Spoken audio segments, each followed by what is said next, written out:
be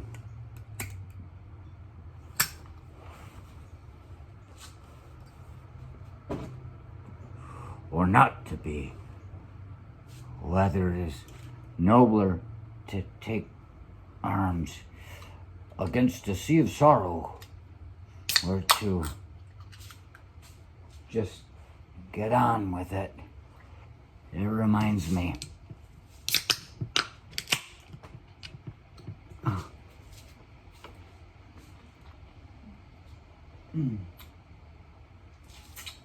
Love you, baby. Love you. I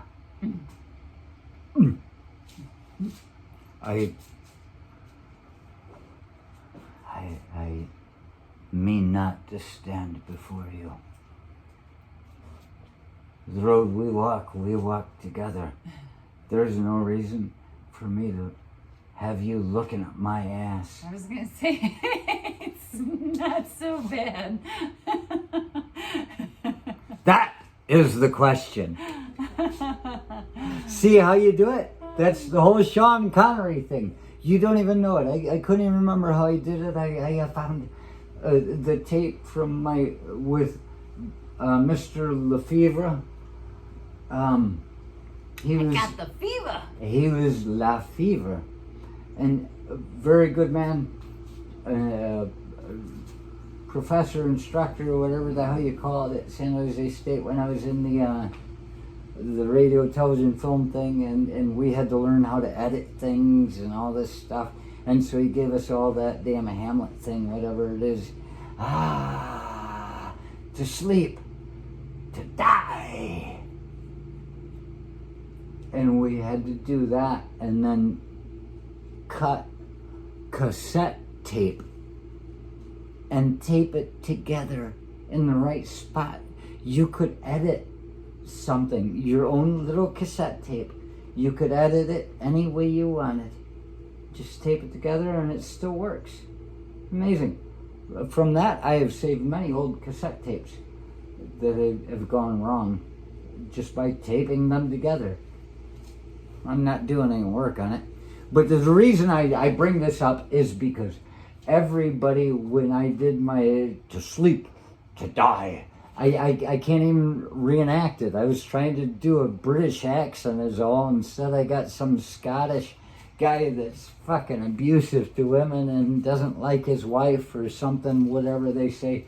An aggressive, all manly man, the best fucking James Bond that ever was, because in real life he beat his fucking women just the same. I don't respect you a bit.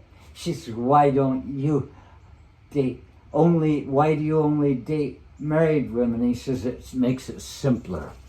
That was a different James Bond character. That was the most, Dan Connery or whatever the hell his name is, the most recent one.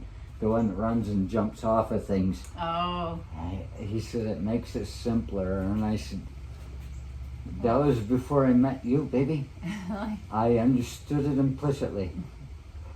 Why do you only date married women? Makes it simpler. But here I am. I feel like Sean Connery, if he'd have been the right guy for the role in The Untouchables when he's with Kevin Costner, a tough young cop. You got this old fucking cop. He's just like, oh, I can still beat my wife. At least I got that going. I'm not the lowest of the classes yet. I can still beat her. And so they got, but no, it could have been a guy like, look, and what was it that I was going to say about him? How his father was my father was a drinker and a fiend. See, it's the same damn thing. Him saying, my father was a cop. Sean Connery talking about an Irish fucking, Chicago guy. He's the bottom of the barrel, but he's proud of his fucking bottom of the barrel grandpa because he's been taught to be proud of fucking things that are useless. That's the only way they can get by. That's strength. And I almost said that's Irish strength, but I didn't want to give the Irish too much credit. Oh, Seanconnery, he's Scottish. Don't worry, I almost made the mistake that Connery was Irish. You Irish are you're okay. The Guinness Book of World Records. How many times can you insult somebody in a 30-second span? I win. The Irish, the Polish, the goddamn Christians. But so no. He acts like his father was a... We have so much in common. And the one thing that we have in common, along with this movie, The Untouchables, with Sean Connery and Kevin Costner, was there was always a surprise. And today, I'm in there, in the back room, cleaning some shit out, and I looked, and I said, look at this. I had piles of stuff from when I came over here. I said, look at that. From when the quarantine was first starting, everybody was worried. We got some in the mail, and I said, look at that. A whole fucking case of it. And as soon as I pulled it out, she said, what'd you say, baby? I said, presto. And I looked and I said, how'd you know? Because I hadn't seen the name on the side, but it's on the side of the box. Presto! We've got toilet paper to make it through to the 2024 elections. It's like magic, but she looked at me and it was funny because nothing was planned and I was still totally incoherent. And she's like, you look like a cop. I was just freaked out. How is it that you know that was? I thought she was saying ta-da. I was like, what did you say?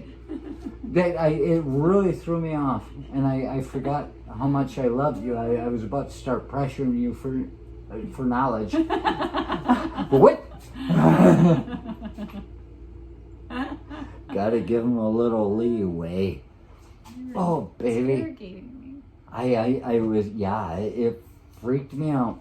I mean, look, we've got this other bag. I've been buying bamboo toilet paper. Oh my gosh, that's what might have fucking swayed my boat. We have bamboo toilet paper in there. Haven't ever used it. It was just in case of emergency when everybody was freaking out. You guys were all buying toilet paper. I was buying beer, but we had a side hustle. It turns out we've got like, oh my God, at least 3 weeks of toilet paper there. Yeah, at least. We could get through. We'll be all right. Oh. You know why I never wanted to be a cop?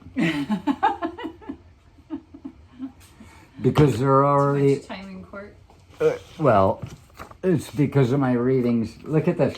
Look at all the magic we found today while I was out there. Blackwoods Magazine. MAGA. Oh, look under there. Look under there. Oh. December 1971. All this magic that keeps showing up, and all you need is a little bit of fact to dumb it down. You think that poor guy, that stupid bastard, came up with MAGA on his own, Make America... Somebody was writing about this in 1971. Everything he did was stealing, even that fucking... whatever, the Christian... And there, not only did he steal from somebody else, he stole... Look, Blackwoods Magazine. He stole from something that is called British Publications Incorporated, Long Island City, New York.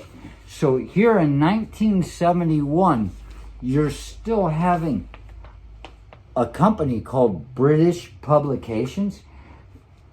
What that tells me is that we have never legitimately been free from the British Empire to begin with.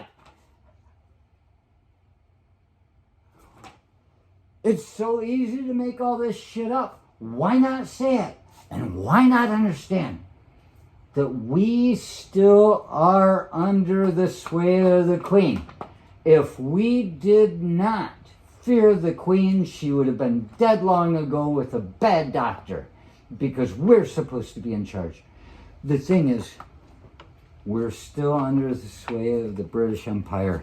And so if you want to talk about being free and freeing yourself from this thing that's staving them off from us, what you need to realize is that your path to freedom lies under the high heels of the Queen.